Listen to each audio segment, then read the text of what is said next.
12월 21일 주일 예배를 시작하도록 하겠습니다. 복 있는 사람은 악인들의 꾀를 따르지 아니하며 죄인들의 길에 서지 아니하며 오만한 자들의 자리에 앉지 아니하고 오직 여호와의 율법을 즐거워하여 그의 율법을 주야로 묵상하는도다. 그는 시냇가에 심은 나무가 철을 따라 열매를 맺으며 그 잎사귀가 마르지 아니함 같으니 그가 하는 모든 일이 다 형통하리로다. 악인들은 그렇지 아니하며 오직 바람에 나는 겨와 같도다. 그러므로 악인들은 심판을 견디지 못하며 죄인들이 의인들의 모임에 들지 못하리로다. 무릇 의인들의 길은 여호와께서 인정하시나 악인들의 길은 망하리로다. 아멘. 저희들을 창세전에 택정하시고 여기까지 인도해 주신 주님 감사드립니다. 오늘 예배 가운데 임재하여 주시고 예배가 신령과 진정으로 드려지는 예배가 되게 하여 주시옵소서. 이 모든 말씀 거룩하신 예수님의 이름으로 기도드리옵나이다. 아멘. 찬송가 28장입니다. 고개 근원 강림하사 찬송하게 하소서. 한량없이 자비하심 증량할 길 없도다. 천사들의 찬송가를 내게 가르치소서. 구속하신 그 사랑을 항상 찬송합니다. 주의 크신 도움 받아 이때까지 왔으니 이와 같이 천국에도 이르기를 바라네. 하나님의 품을 떠나 죄에 빠진 우리를 예수 구원하시려고 보혈을 흘려주셨네. 주의 귀한 은혜 받고 일생 빚진 자 되네. 주의 은혜 사슬 되사 나를 주께 내소서. 우리 마음은 연약하여 범죄하기 쉬우니 하나님이 받으시고 천국인을 치소서. 아멘. 사도신경 말씀으로 신앙 고백하시겠습니다. 전능하사 천지를 만드신 하나님 아버지를 내가 믿사오며 그의 아들 우리 주 예수 그리스도를 믿사오니 이는 성령으로 잉태하사 동정녀 마리아에게 나시고 본디오 빌라도에게 고난을 받으사 십자가에 못 박혀 죽으시고 장사한 지 사흘 만에 죽은 자 가운데서 다시 살아나시며 하늘에 오르사 전능하신 하나님 우편에 앉아 계시다가 저리로서 산 자와 죽은 자를 심판하러 오시리라. 성령을 믿사오며 거룩한 공예와 성도가 서로 교통하는 것과 죄를 사하여 주시는 것과 몸이 다시 사는 것과 영원히 사는 것을 믿사옵나이다. 아멘. 교동문 119번입니다. 여호와의 영광이 나타나고 모든 육체가 그것을 함께 보리라. 이는 여호와의 이름이 말씀하셨느니라. 베들레헴 에브라다야, 너는 유다 족속 중에 작을지라도 이스라엘을 다스릴 자가 내게서 내게로 나올 것이라. 그가 근본은 상고에 영원히 있느니라. 이는 한 아기가 우리에게 낳고 한 아들을 우리에게 주신 바 되었는데 그의 어깨에는 정사를 메었고 그의 이름은 기묘자리 모사라 전능하신 하나님이라. 영존하시는 아버지라 평강의 왕이라 할 것임이라. 그 정사와 평강을 더함이 무궁하며 또 다윗의 왕자와 그의 나라에 군림하여 그 나라를 굳게 세우고 지금 이후로 영원히 정의와 공의로 그것을 보존하실 것이라. 천사가 이르되 무서워하지 말라. 보라 내가 온 백성에게 미칠 큰 기쁨의 좋은 소식을 너희에게 전하노라. 오늘 다윗의 동네에 너희를 위하여 구주가 나셨으니 곧 그리스도 주시니라. 아멘. 찬송가 438장입니다.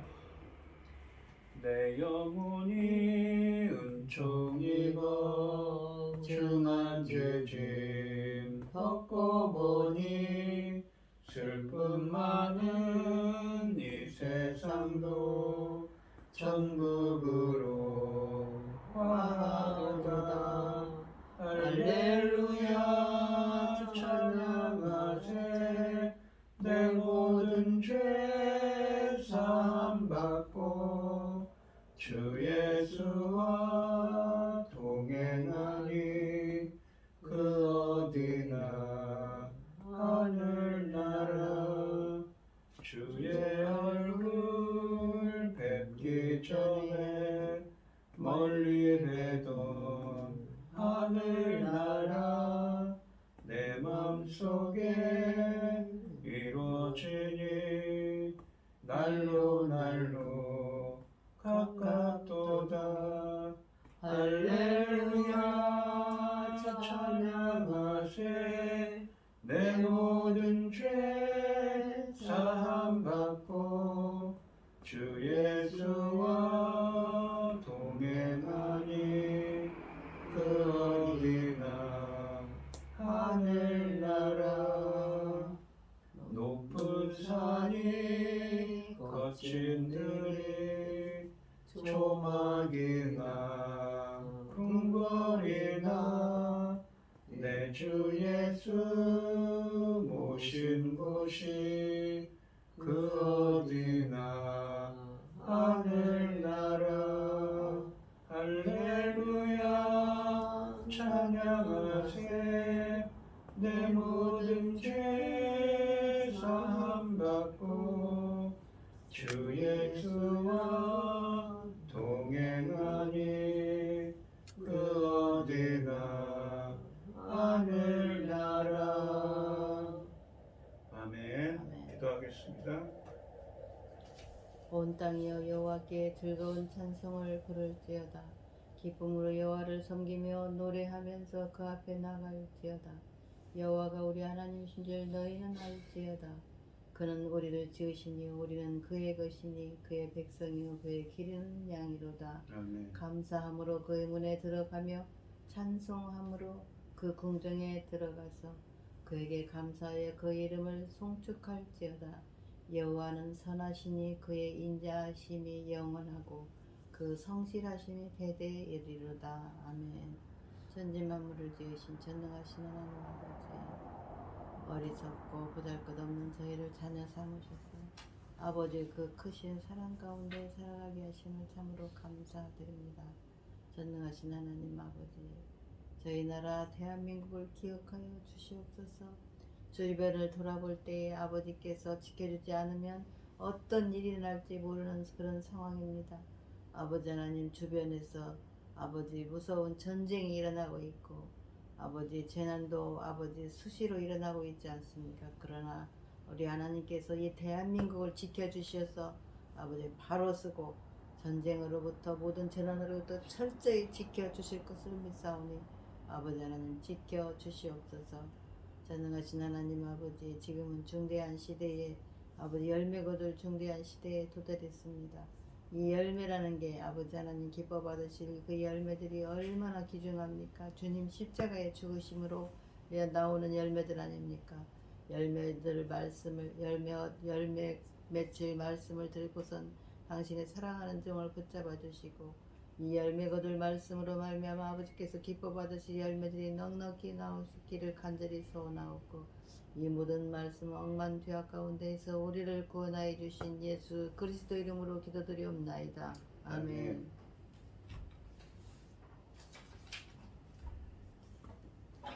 오늘 함께 하실 하나님의 말씀은 누가복음 1장 26절로 33절까지 말씀입니다.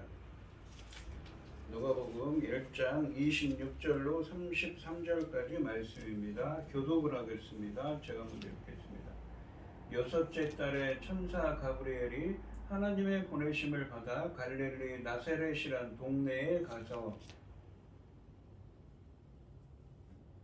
다윗의 자손 요셉이라 하는 사람과 약혼한 처녀에게 이르니 그 처녀의 이름은 마리아라. 그에게 들어가 이르되 은혜를 받은 자여 평안할지어다 주께서 너와 함께 하시도다 하니 처녀가 말을 듣고 놀라 이런 인사가 어찌민가 생각하며 천사가 이르되 마리아여 무서워하지 말라 네가 하나님께 은혜를 입었느니라 보라 내가 잉태하여 아들을 낳으리니 이름을 예수라 하라. 그가 큰 자가 되고 지극히 높으신 이의 아들이라 일컬어질 것이요 주 하나님께서 그 조상 다윗의 왕위를 그에게 주시리니 영원히 야곱의 집을 왕으로 다스리실 것이며 그 나라가 무궁하리라. 아멘. 찬송가 122장입니다. 참 반가운 성도여 다 이리 와서 베들레헴 성 안에 가봅시다. 저 구유에 누이신 아기를 보고 엎드려 절하세 엎드려 절하세 엎드려 절하세 구주 나셨네 저 천사여 찬송을 높이 들러서 이 광활한 천지에 울리어라 주 하나님 앞에 늘 영광을 돌려 엎드려 절하세 엎드려 절하세 엎드려 절하세 구주 나셨네 이 세상에 주께서 탄생할 때에 참선과 참사랑이 되시려고 저 동정녀 몸에서 나시었으니 엎드려 절하세 엎드려 절하세 엎드려 절하세 구주 나셨네 여호와의 말씀이 육신을 입어 날 구원할 구주가 되셨도다 늘 감사한 찬송을 주 앞에 드려 엎드려 절하세 엎드려 절하세 엎드려 절하세 구주 나셨네 아멘. 오늘 본문 말씀의 제목은 아들을 낳으리니 그 이름을 예수라 하라입니다. 이 천사 가브리엘은 요셉과 정혼한 마리아를 찾아가 하나님의 아들 예수님의 출생을 예고하고 있습니다. 26절 말씀해 보시면 여섯째 달에 천사 가브리엘이 하나님의 보내심을 받아 갈릴리 나사렛이란 동네에 가서라고 되어 있습니다. 상반절에 보시면 여섯째 달에 천사 가브리엘이 하나님의 보내심을 받아라고 말씀하십니다. 여섯째 달이라는 것은 1장 24절 말씀을 참고하며 엘리사벳이 세례 요한을 임신한 지 6개월이 되는 때를 의미합니다. 가브리엘은 성전에 있던 사가랴에게 고난받은 것처럼 여섯째 달, 즉 엘리사벳이 임신한 지 여섯째 되는 달에 마리아에게로 보냄을 받았습니다. 하반절에 보시면 갈릴리 나사렛이란 동네에 가서라고 되어 있습니다. 그러니까 갈릴리에 있는 나사렛이라는 동네이지요. 갈릴리 나사렛이라는 구절에서처럼 이 나사렛을 갈릴리에 있는 한 동네로 지칭하는 것은 나사렛이 무명의 동네임을 암시하고 있습니다. 그래서 이 구약 성경에도 나사렛이라는 지명은 나오지 않습니다. 이 요한복음 1장 46절에 보시면 나다넬이 이르되 나사렛에서 무슨 선한 것이 날 수 있느냐 빌립이 이르되 와서 보라 하니라 라고 되어 있습니다. 신약에서 이 12번 언급된 나사렛은 구약 성경에도 등장한 적이 없는 무명의 마을로서 바위가 많고 가파른 곳이었다고 합니다. 가브리엘 천사가 이스라엘에서 아무런 지위가 없는 젊은 유대의 소녀에게 나타났습니다. 더구나 그녀는 존중받지 못하는 장소인 나사렛의 작은 마을 유대가 아닌 갈릴리라는 북쪽 지방에 속한 곳에 살고 있었습니다. 하나님의 인류 구원 이야기가 갈릴리 벽지에 고립된 마을에서 이루어지고 있습니다. 마치 예수님의 겸손한 탄생과 사역을 예고하는 듯합니다. 아들을 통한 위대한 구원 역사를 세상이 전혀 주목하지 않는 시골 나사렛에서 무명의 여인을 통해 이루어 가십니다. 하나님의 나라는 세상이 전혀 상상하지 못한 의외성과 급진성을 안고 세상에 왔고 지금도 세상을 변화시키고 계십니다. 그러니까 아무런 예상치 못한 곳에서 하나님은 역사하고 계신 것이지요.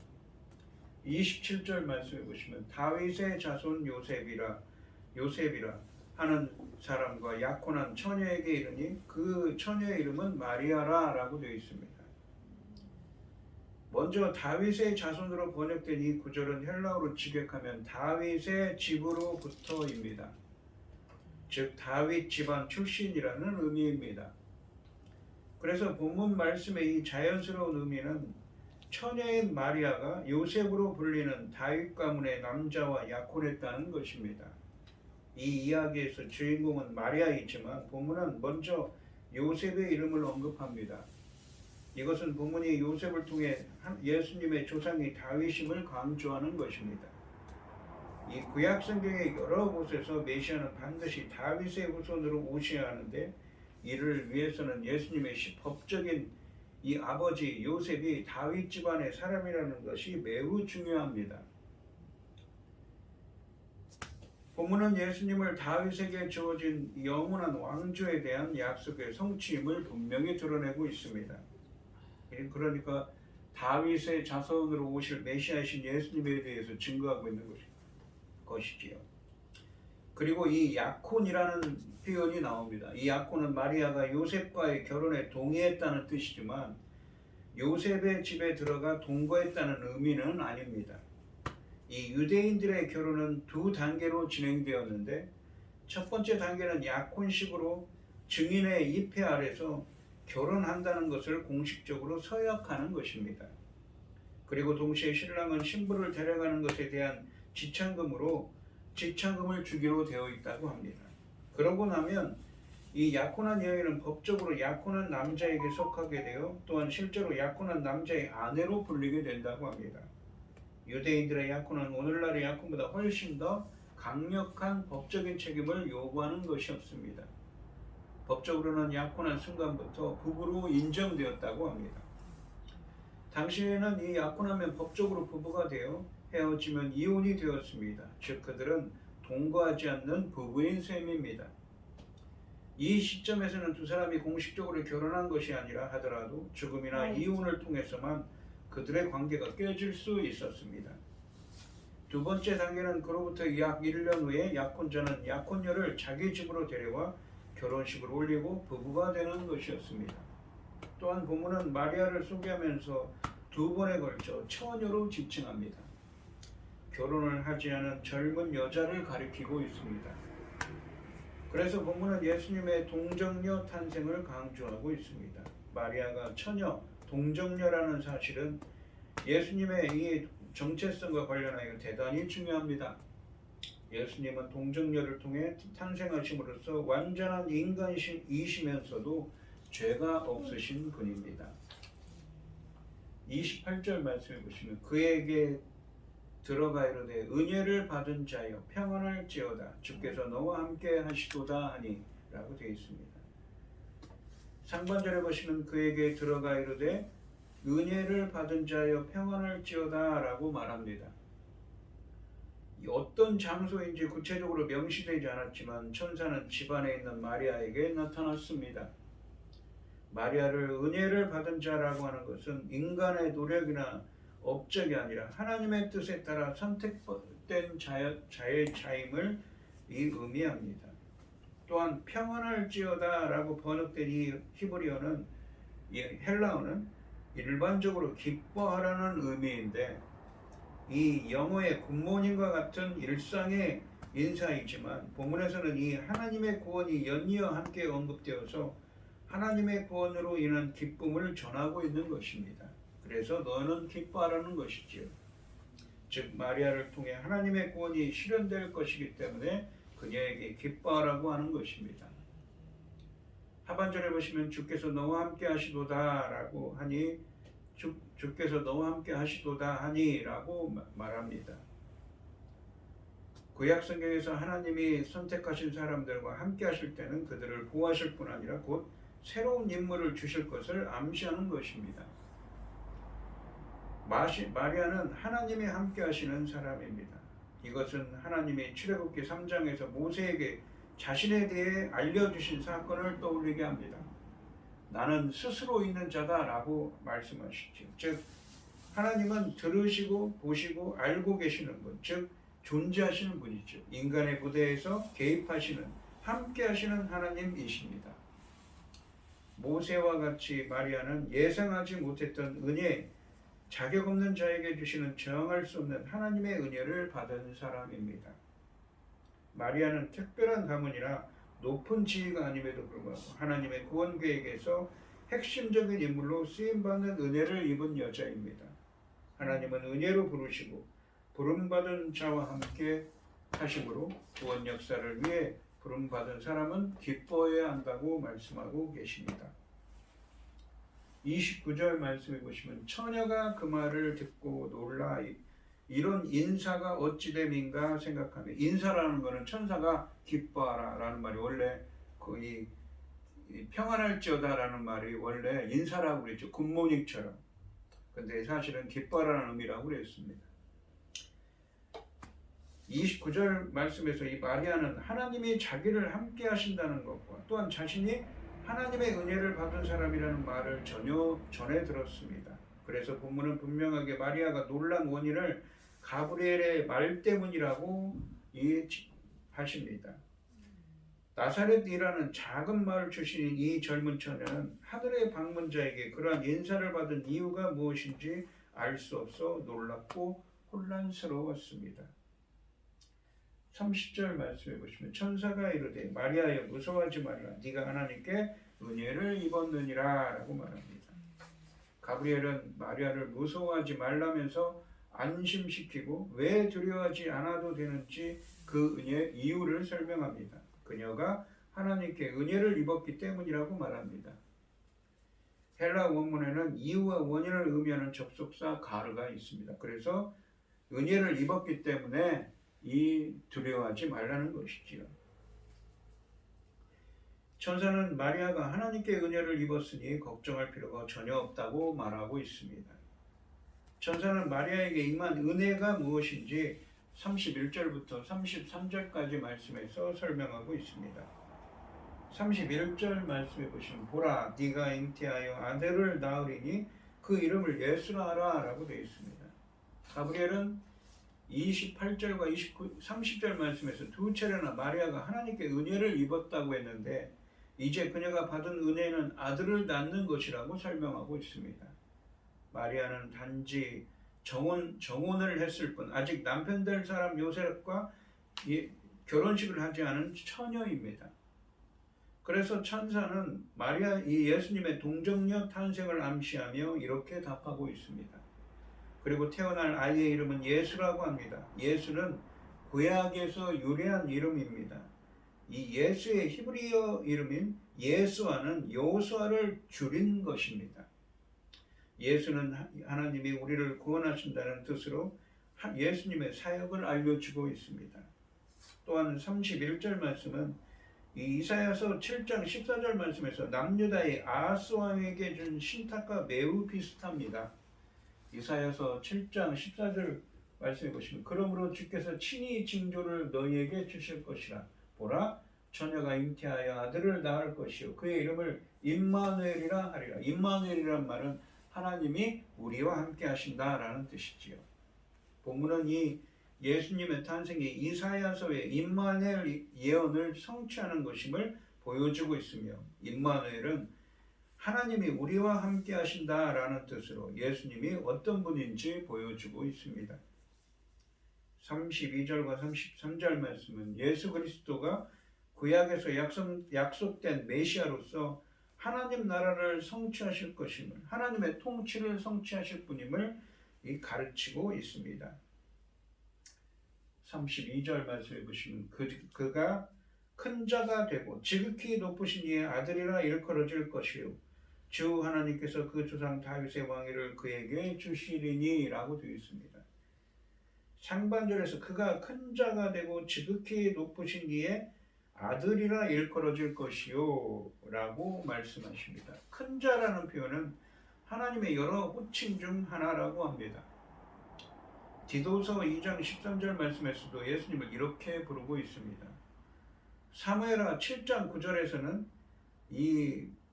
하나님은 다윗에게 내 이름을 위대하게 만들어 주리라 라고 하시며 그와 그의 후손 메시아가 큰 자가 될 것이라고 예언하셨습니다. 하나님 예수님은 메시아로서 인류를 구원하는 일을 하실 것입니다. 또한 지극히 높으신 이의 아들이라 일컬어질 것이요 라고 말씀하시는데 지극히 높으신 이라는 이는 하나님을 가리키는데 하나님의 절대적인 권세와 초월성을 강조하는 표현입니다. 예수님은 지극히 높으신 이의 아들입니다. 그러므로 천사는 35절에서 이 아이를 하나님의 아들이라고 부르고 있습니다. 사무엘하 7장 14절에서 하나님은 다윗과 언약을 맺으실 때 그의 후손 중 하나에 대해 나는 그에게 아버지가 되고 그는 내게 아들이 되리니 라고 말씀하셨습니다. 마치 그 말씀처럼 이 다윗의 후손이 얻게 될 신적인 신분에 대해 예언하셨는데 그 예언이 마리아가 낳을 아이를 통해서 성취되고 있는 것입니다. 예수님은 다윗의 후손으로 오신 인간이지만 또한 처녀의 몸에서 태어나는 기적을 통해 여호와 하나님과 아버지 아들이라는 매우 특별한 관계를 누리는 것입니다. 하반절에 보시면 주 하나님께서 그 조상 다윗의 왕위를 그에게 주시리니 라고 말씀하십니다.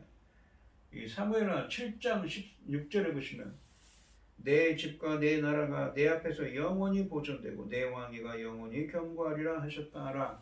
그러니까 다윗의 집과 다윗의 이 나라가 영원할 거라고 그 왕위가 영원할 거라고 합니다.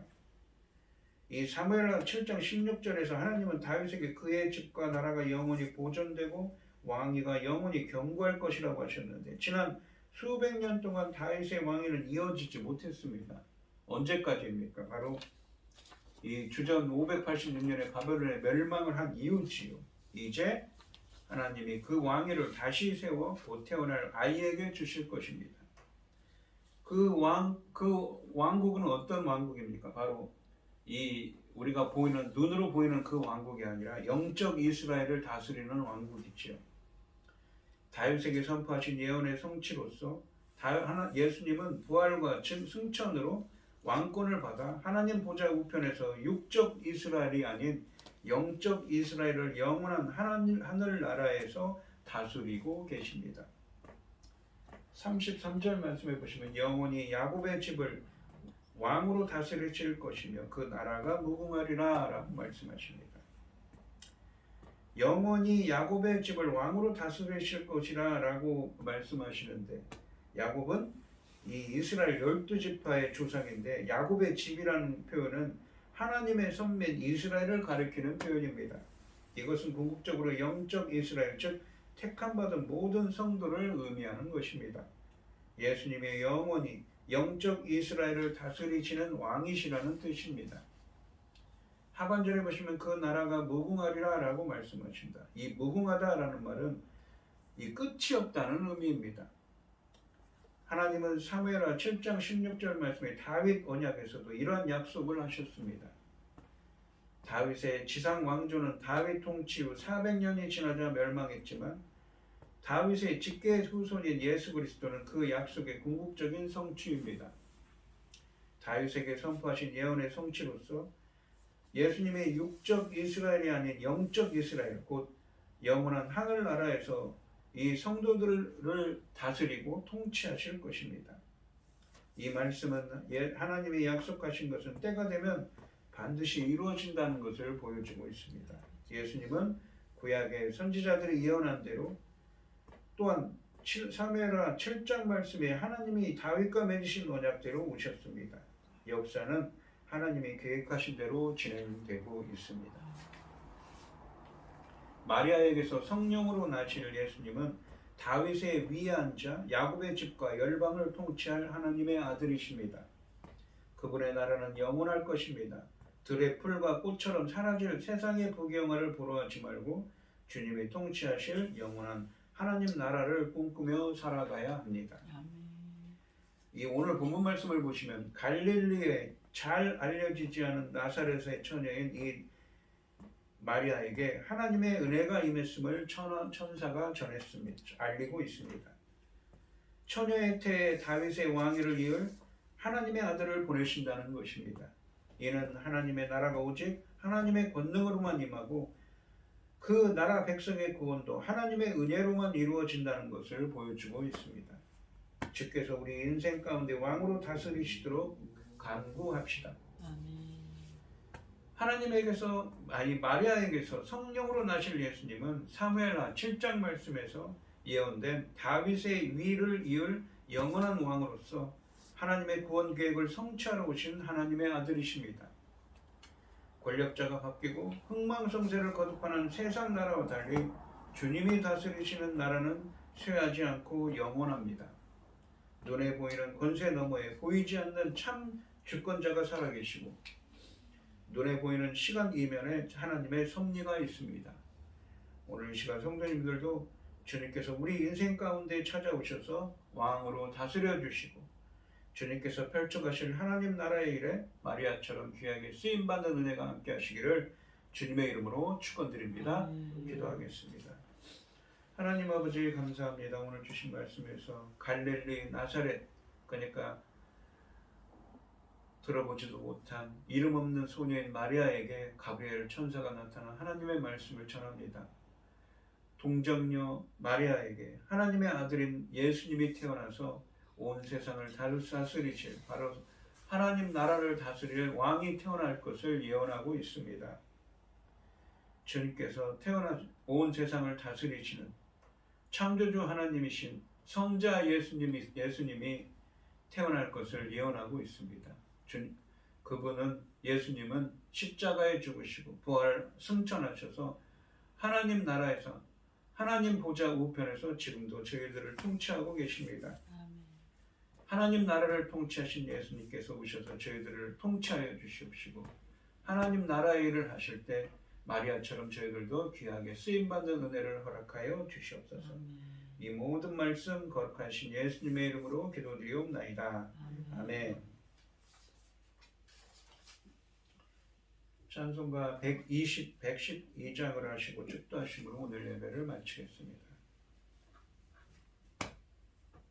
그 맑고 환한 밤중에 무천사 내려와 그 손에 빛 받들고서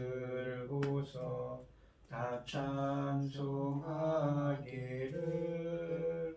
평강의 왕에 오시니 다 평안하여라.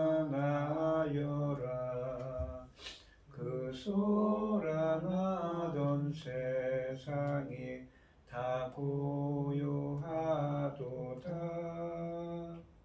무천사 날개 펴고서 이 땅에 내려와 그때에 부른 노래가 또다시 들리니 이 슬픔 많은 세상에 큰 위로 넘치고 온 세상 기뻐 뛰놀며 다 찬송하도다. 이 괴로움 많은 세상에 잠자고 가는 자 그 험산 출령 넘느라 온몸이 고난하 이 죄악 세상 살 동안 새 소망 가지고 저 천사 기쁜 찬송을 들으며 쉬어라. 옛 선지 예언 응하여 베들레헴 성에 주 예수 탄생하시니 온 세상 구주라.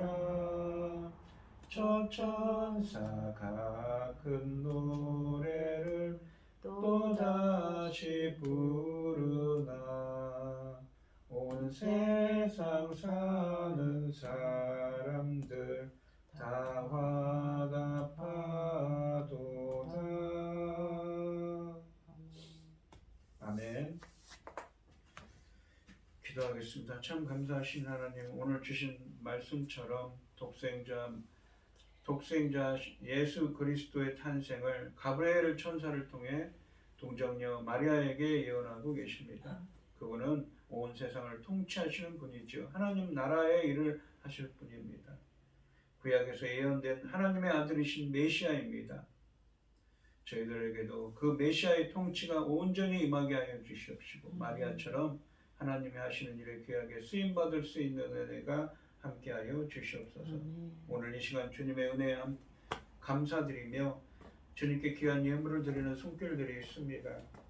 최병영 집사님, 김혜순 권사님, 고현희 집사님 주님께 귀한 예물을 드립니다. 드려지는 손길마다 주님께서 기억하시고 이 간과 기도에 귀 기울여 주시고 응답하여 주셔서 주님의 기뻐하시는 뜻을 행할 수 있도록 인도하여 주시옵소서.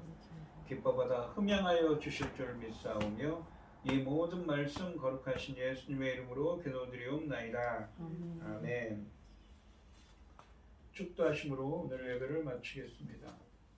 이제는 주 예수 그리스도의 은혜와 아버지 하나님의 극진하신 사랑과 성령의 교통하심이 성도들 머리 위에 이제로부터 영원히 함께 있을지어다. 아멘. 아멘.